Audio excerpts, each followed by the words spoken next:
First of all, from what I understand, you weren't born in the United States. Yeah, that's irrelevant.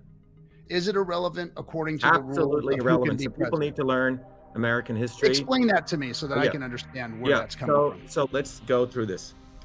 This is a fundamental problem that people don't even know what rights they have anymore, Roy. They don't even know they have the First Amendment right. They don't know that they have the right to collect signatures in front of a store. When a cop comes, they go, okay. And this is what's happened. People become fat, dumb, and flabby in the exercising of their freedoms. Now, if you go back to Article 2, Section 1, Clause 5 of the United States Constitution, which was written in 1787, this piece, okay? The Constitution since then has had multiple amendments, right? 20 plus new amendments. And the Constitution, you can have something in the Constitution, but then the courts rule, right? They set precedents. So the Constitution combined with the history of court precedents is what defines a law at a moment in time, okay?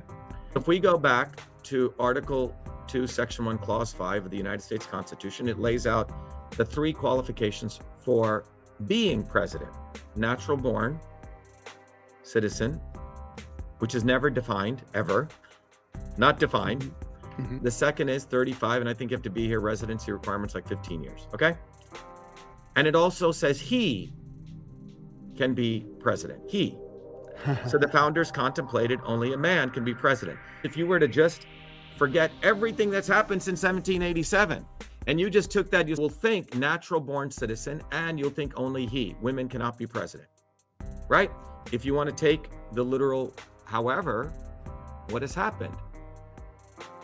Something called the 19th Amendment was passed, which gave women voting rights, and it applied the 14th Amendment called the Equal Protection Clause to say women are equal to men.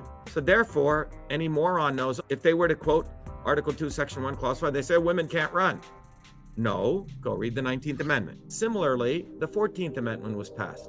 It literally says that a naturalized citizen cannot be treated any differently than a born citizen, someone born here. Both are citizens. And the reason the 14th Amendment was created to make sure you didn't mistreat a Native American or a black person against a white person. So it's already there. No one has asserted it.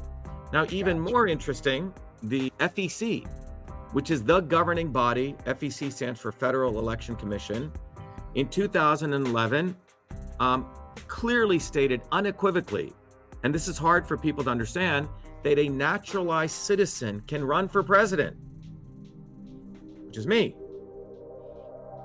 So who is the FEC? They are the governing subject matter expert on the issue. They said that I can collect donations, but they said I cannot get presidential matching funds. Okay, so that's the restriction. But I can run and I can collect donations. 2011. Now, why is this important? Because the courts, by a whole nother body of law called agency deference, have to always defer to the subject matter expert, which is FEC. So I can run. If I wasn't able to run, they wouldn't accept my papers. I filed my FEC reports. They're accepting them. So the FEC acknowledges that I can run to be president. Second issue, can I be president? That's the 14th Amendment. I've had the #1 constitutional lawyer in the country. You can look him up, Paul Clark, who's written like the review case on this. He goes, it's absolutely unconstitutional. It would violate the 14th Amendment. Isn't it fascinating that I have to do all this research? I have to assert it, right? Just like we have to assert the fact that we can stand in front of a retail store and collect signatures. Pruneyard was passed in 1980 by the Supreme Court. During an election cycle, if you're collecting signatures, the private property in front of a retailer is superseded by the constitutional rights. Now, these are amazing rulings. That was a very powerful ruling. The problem is the elites purposely do not teach us the gains that were made from mass struggle. You see, they don't want us to even know the rights that we have. So first is people struggled to win these things, like the First Amendment. They don't want to even let us assert our rights. Our campaign is very powerful because we go assert our rights. We demand our rights. We fight for the rights. So if you want to support someone who right now is fighting for you, we're already doing it, Roy. Those are the two things. And if you go to our website, shivaforpresident.com, and you go to the FAQ, we give you all the document.